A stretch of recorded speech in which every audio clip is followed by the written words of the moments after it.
Hi guys, today I'm going to be making some clay figurines of my favorite Animal Crossing bear characters, and honestly not even bears. I think they're probably my favorite characters in the game that are villagers, and I really don't understand why they're not loved more. Like, there are some certain villagers that just rise above all the other ones, and I don't know why. Like, I actually thought that Bluebear was a lot more popular than she is, but like looking at everyone's, comments about all the villagers, she's really not super popular. Like, she's definitely one of the more liked ones, but she's nowhere crazy like some of these other ones we see. And Pinky, like, I never see anyone mention her, and I think she's like literally one of the greatest villagers ever. I was so lucky that I found her amiibo card for like $4, so of course I was gonna buy it. And I don't know why people don't like her. She's a pink panda bear. Are you telling me that is not good enough? I honestly think it is crazy how much people are willing to spend to look for their favorite villager. Like, I got Pinky because her amiibo card was $4. I can deal with that. Bluebear was a miracle, and I found her on my 3rd or 4th Nook Mile Island. But if I hadn't, I don't think I would go as far to the extent as some people do, where they travel like thousands of islands, or they're trying to buy their favorite villagers for so many bells or so many tickets. It's absolutely crazy. I don't think I could ever do that, no matter how much I loved a villager, because it's so much, and I feel like you always have so many other choices. There's almost 400 villagers in this game, and we're only allowed to have 10 houses. So I feel like you gotta have some other options available to you. This is the first game where I really feel so limited with like the number of villagers that we're allowed to have, because I realize how many of them are cute, and it's so easy now to get at least villagers that you like a decent amount because you have that ability to choose them with the Nook Mile Islands.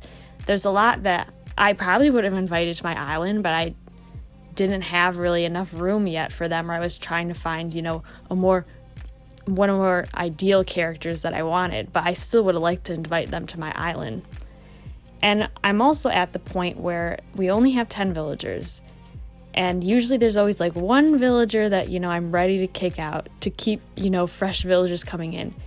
But there's really not this time. Like, I'm pretty satisfied with all my townspeople, and even though there's a couple I'm kind of iffy about, I feel like the villagers in this game are just so much more endearing personality-wise compared to like New Leaf, that I don't want to kick anyone out. Like, I don't want to ignore anyone to the point where they want to leave, because they're just so nice to me, sending letters and always trying to talk.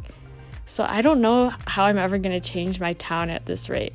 I keep hoping that somehow they'll let us have more house slots, but then at the same time, I'm also running out of room on my island. It's starting to get built up, and there's not a lot of room anywhere. And especially for my houses, I didn't really think about like making backyards and stuff that a lot of people do. They're all in little kind of house sections, really.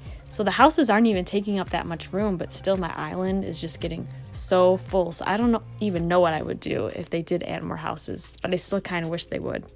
Overall, I have been very happy with the game so far. It is super fun, and I definitely think the updates are really going to help people keep playing it for a while, because that first big update we had, I was really impressed with it. Even though that stuff, I think, should have been probably in there from the beginning, but it came so soon after launch, I will just forgive it. It's okay. And I'm hoping that a lot of other stuff comes in too later, because I know there's a lot of data mine going on, and a lot of stuff like diving and stuff like that should make a return, and I think it should. I don't think when you have a new game, you should be taking away any features from the old games. And stuff like the bushes, the art, the diving, all of that I would have really missed. And my other thing I hope they may come back from the last one is being able to change like the actual shape of your house. I was surprised they took that away, because I was in love with that in New Leaf. So I'm also hoping that they'll add that back in. My other only problem with this game is I really hate the color choices going on with the furniture, in the way that I don't think that the Nooks are able to actually carry any other color variants of the furniture than the one you start out with, because any single piece of furniture I've had that's been a repeat in my shop, even if it's been a repeat like 3 to 4 times, it is always the same color variant. And same thing with the sets. all my sets. Like the cute set is always red furniture. The Imperial set, always red furniture. The sets are always the same color. Repeated objects are always the same color. So I'm thinking that the shops might not be able to carry any variants, because the only variants I've gotten is when balloons drop furniture, then I can get a different color. But otherwise, I don't think it's possible. And I guess that could make sense, because when you look at the Nook Mile items too, those are all predetermined for you. And I think that really sucks, because if you weren't playing online and trading, it would take forever to somehow magically get the items from the balloons and in the colors you want. And like the Nook Mile items, there would be no way for you to get other colors. And I think that's really frustrating, because if you want to make an island that's all color coordinating, you're not going to be able to. But like, even though I was disappointed with that and a little bit with some of the stuff they haven't included, that's just nothing compared to how incredibly happy I am with the game. Every day I'm so excited to boot it up and play it. And everything is just so absolutely beautiful. And I'm so excited for any future updates they have. And I'm really looking forward to new stuff that they're going to put in, because everything else so far has been so beautiful. Now, onto my figurines specifically now. I was kind of having in mind the amiibo figures, which I have, and they're really cute. So they're around the same size as that. And they were also really nice to use for references for just how the animals should be shaped. Obviously, none of my amiibo figures were bears, but they at least served to have that same kind of proportion, because, I mean, the animals, they've got bigger heads and they're smaller bodies, and I kind of struggle with that more chibi style, so it's nice to have a reference there. And even with the reference, I was still a little bit of a struggle. For example, I think Bluebear's head is still a little too big. I'm happy with how she ended up, but I was getting really worried in the beginning, because she was looking pretty rough because her head is too big. Her sweater ended up adding a lot of bulk to her body, more than I expected, so she kind of went out of proportion. And then I always struggle with Bluebear's eyes when I draw her for some reason. Her eyes are kind of ovalish, but they're not like super big ovals like I originally drawn on her, and that just looked plain scary. But now I'm much more happy with it. The white around her eyes is a lot larger than I think it normally would, because I had to cover up her pupil, but it still looks a lot better now. And Pinky, I was actually surprised with her. Like, I think her face looks pretty nice. Like, she looks pretty good. The only other thing I would definitely change next time when I make more is I would, first off, like, have them in poses. I thought about this after I made them. I'm like, why did I just make them standing? I didn't even try to give them poses, which is probably fine. This is only like my second polymer clay sculpture, so I have a lot of practice to still do, so I probably wasn't at that point anyways.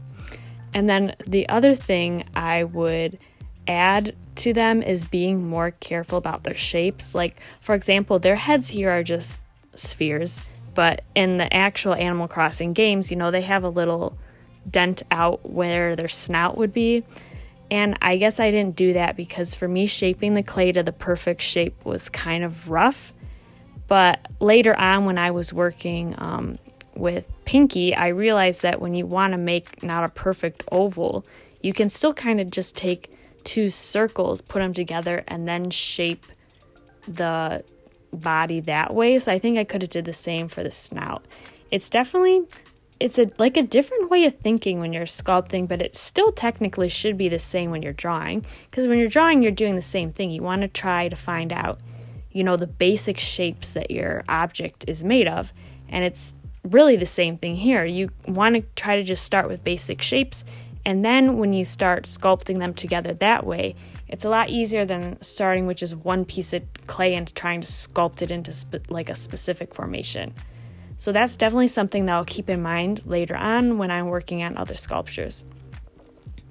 But overall, I was pretty happy with how these turned out. I think they look fairly faithful to their actual villager. They look pretty good, I think. And I'm definitely looking forward to making more in the future. And I think those are going to be probably more of a challenge because the bears, they're a pretty standard, easy shape. But I would like to make Poppy, and he's a horse-type villager.